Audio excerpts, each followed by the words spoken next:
keep them in your du'as as well, inshallah ta'ala. Bismillah, alhamdulillah, wa salatu wa salamu ala rasulillah. Valentine's Day. Young brothers, young sisters, we live in this country and we need to understand what it is that we are surrounded by. We have a couple questions. My child wants to send a happy Valentine's Day card. The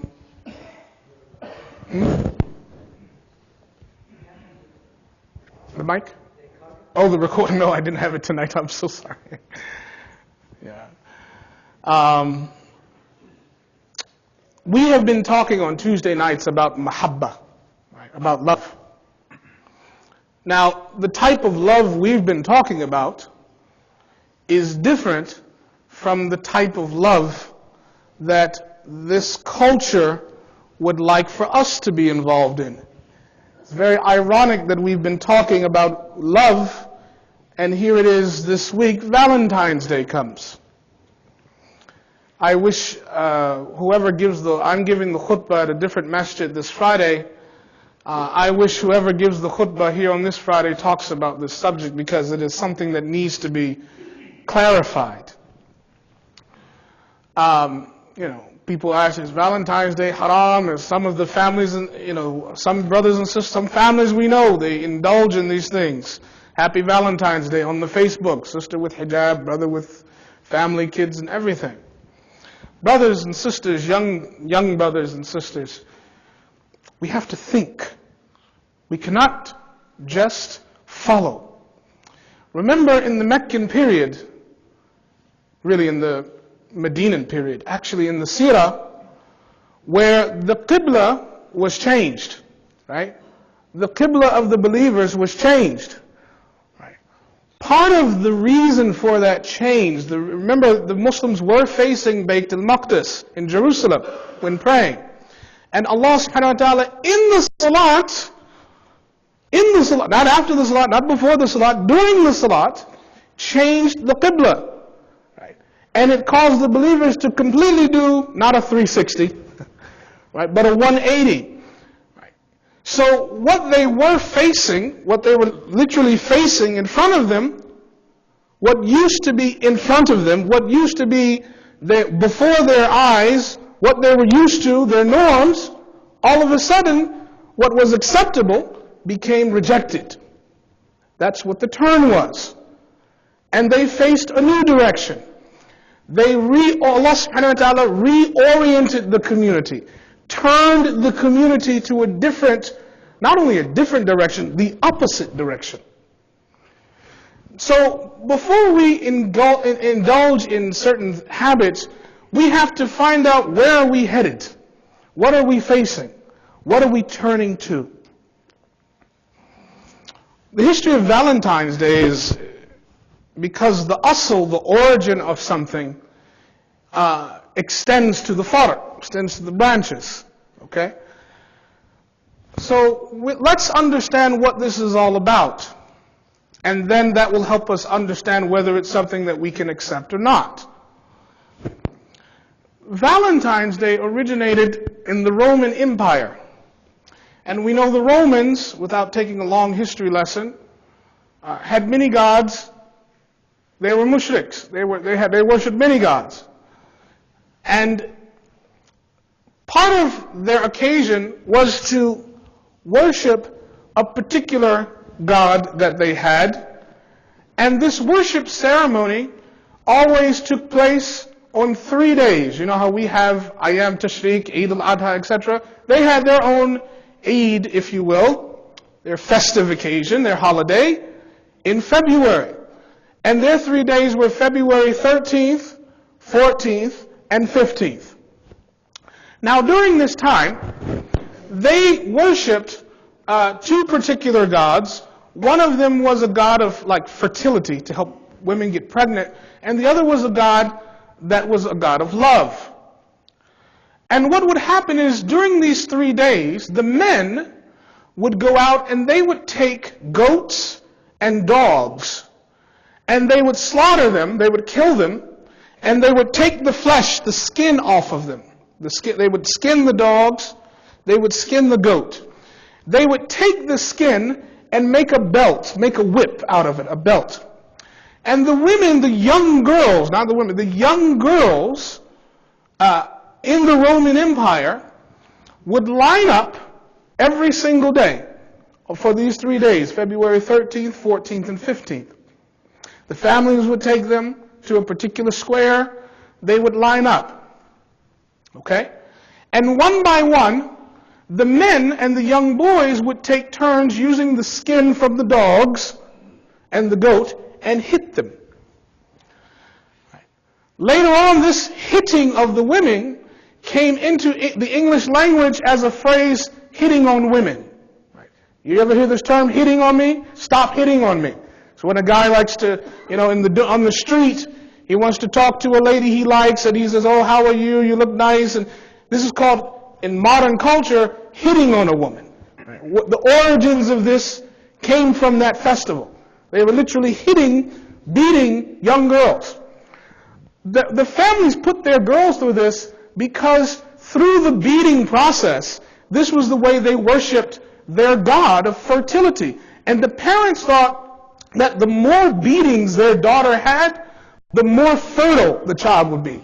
It would be better, she would have more kids. Now, after the beating, this is history. I don't have time to make this stuff up. Actually, it's too good to make up, right? After the beating, the names of these girls who were then abused and victimized in the name of fertility, their names would be put on pieces of parchment paper. And there would be a big container and they would put the names in there. And one by one, the boys would pick a name out of a basket, out of this container.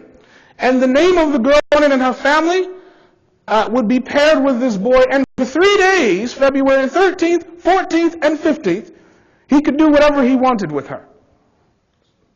La hawla wa la quwwata illa billah. Whatever he wanted. After the 15th day, after February 15th, if they wanted to stay together after all of their experience, then there would be the possibility of a marriage ceremony.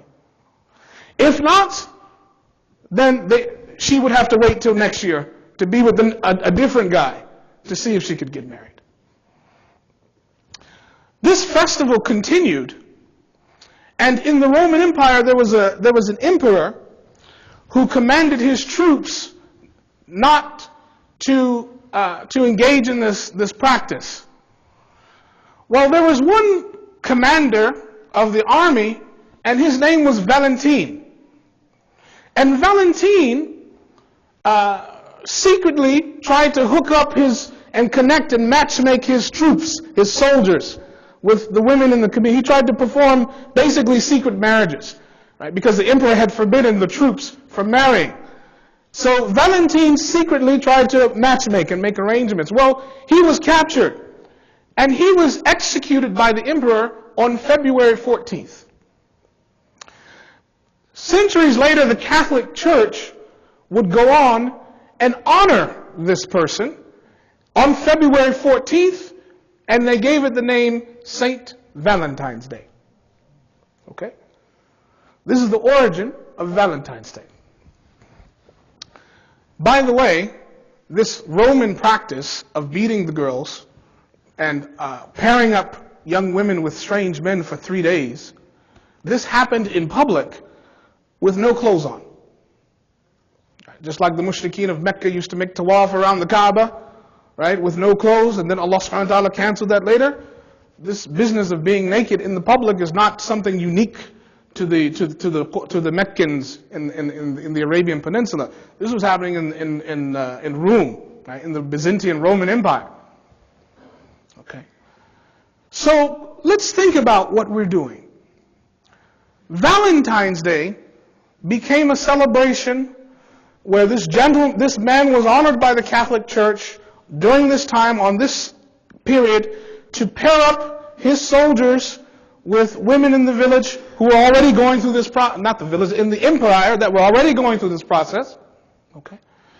A holiday that has its roots in abusing women, the murder and sacrifice of animals, that basically supports the prostitution of young, innocent girls. And historically, this Saint Valentine's Day found its way into Britain, and Shakespeare started to write about it. We all heard of Shakespeare, and Chaucer too. And then it found its way into the American colonies. Because in Britain, what they were doing was on February 14th, everybody would write a card to each other. Oh, and by the way, on the night before this Saint Valentine guy was executed, he wrote a note to his wife of love, and he signed it, "Your Valentine." This is where this practice comes. People would then do cards, Valentines, and they'd sign Valentines. This practice came to America. And then there was a business that was called Hallmark, which opened up cards in 1918 or something. They started selling Valentine's Day cards for the first time. And today, Valentine's Day, this year, is projected to be an $18 to $20 billion industry. $18 to $20 billion. A holiday makes so much money whose origins is in the abuse, criminalization, victimization, exploitation of young women. That's not mahabba. Okay? It is actually a type of shahwa. So we don't, if the origin is filth, if the origin of this thing is dirt, if the origin of this thing is unethical and immoral and sinful and prohibited, so anything that stems from it is the same. All right? If the asl is good, if the origin is good, then there's reason to believe that the stems, what stems from it, could be good.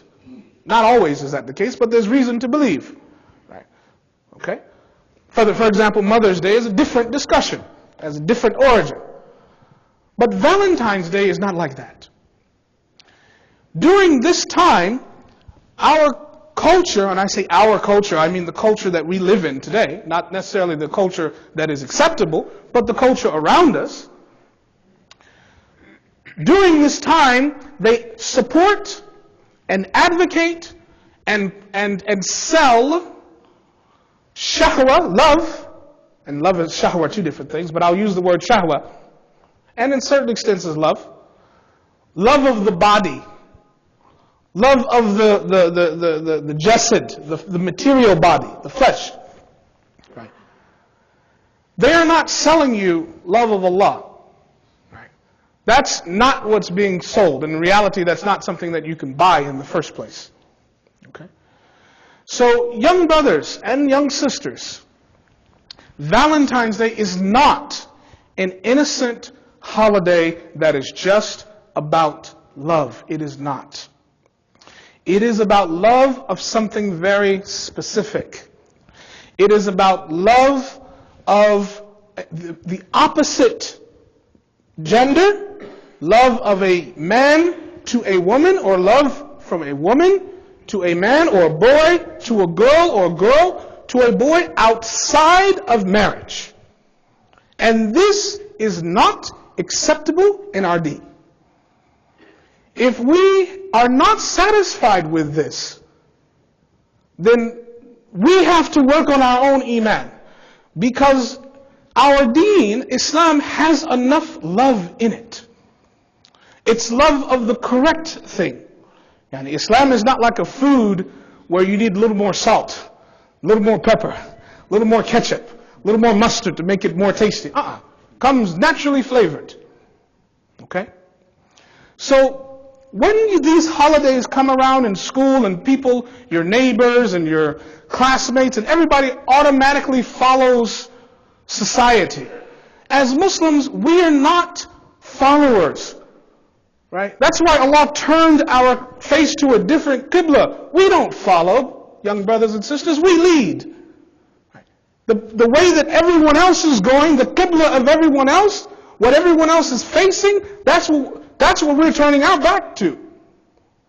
What everyone else is looking at, that's what we've reversed ourselves to. We have a different qibla. We have a different system. We have different types of love. We have a different understanding of love. We have a very different object of love. We have a very different perspective of love. We have a very different reason for loving. Right? Everything that is about the Muslim is is very different. We have to be careful, our brothers and our friends that like to listen. Right? Not radically different, really different. Right? Really different from everything else. When you're in school, you don't celebrate Valentine's Day, young brothers and sisters. And say, why not? Your classmates say, why not? It's because I'm Muslim. Right? I'm supposed to love Allah, love God. Right? And if I love a young girl, it's only because I'm married to her. Right? That's the reason. I'll celebrate my own type of Valentine's Day in the way of my deen. Right? And in the way of our deen, we don't have a Valentine's Day. Because every single day, we have mahabbah. We have love. But it's love for the sake of Allah. Right? So we love who Allah tells us to love for the reason He tells us to love. Right? So we love our parents for the reason that Allah subhanahu wa ta'ala told us and gave us love of our parents. We love our wives and our husbands because Allah subhanahu wa ta'ala says He puts mawadda and rahmah, love in us. But outside of those Sharia mandated systems, we don't love people. And we don't falsely act like we love people. Right? That's not what we do. We're not false people. If we really love someone, then we say it and we mean it. Okay? We don't pretend to love everybody. No. Right. So we have to be very careful at what's going on. We do not support Valentine's Day because it is about relationships and loving outside of marriage. Now, somebody says, what about husband and wife celebrating Valentine's Day? Well, you don't need to celebrate Valentine's Day as husband and wife. Okay? There's different ways to express your love. You don't need a holiday to do that. The deen of Islam is enough. We don't need an extra holiday. And we certainly don't need an extra holiday whose foundation and its history is as I explained it. That will destroy any marriage. Okay? So brothers and sisters, young brothers and sisters, I mention this because it's, I think, very relevant to today, especially because Valentine's Day is this Friday and a lot of the schools have things and everything. We have to be very careful. I want you to understand why it is your parents, brothers at the masjid, sisters at the masjid are telling you we don't celebrate Valentine's Day. I want you to know why we don't celebrate it. Understand the history behind it. It is not a good thing. It does not have a good foundation. It is not teaching you to do something good. Because Islam already teaches you to love the right people, not the wrong people. And to love the right people in the right way for the right reason. And the most important thing, the most important problem with Valentine's Day, and I'll leave you with this, is that it has nothing whatsoever, nothing to do with love of Allah. How can we celebrate love of the creation when we have no celebration for the love of our Creator? That reason alone, without knowing the history, is enough to say this is not for us. Lakum dinukum waliya din. So a holiday that celebrates khalq, the creation, is not the way of the Muslims, because 5 times a day we celebrate the Creator, al-Khaliq. 5 times a day. Okay? So this is what you explain to your classmates, that we don't, as Muslims, we don't celebrate love of people. We celebrate love of the maker of people, the creator of people. Right? So really understand this, young brothers and sisters. We are a different people. We are different people. We have a different mind. Okay? We are not allowed to think like other people. Don't be followers. Be leaders. Okay. Well, alhamdulillahi rabbil alameen.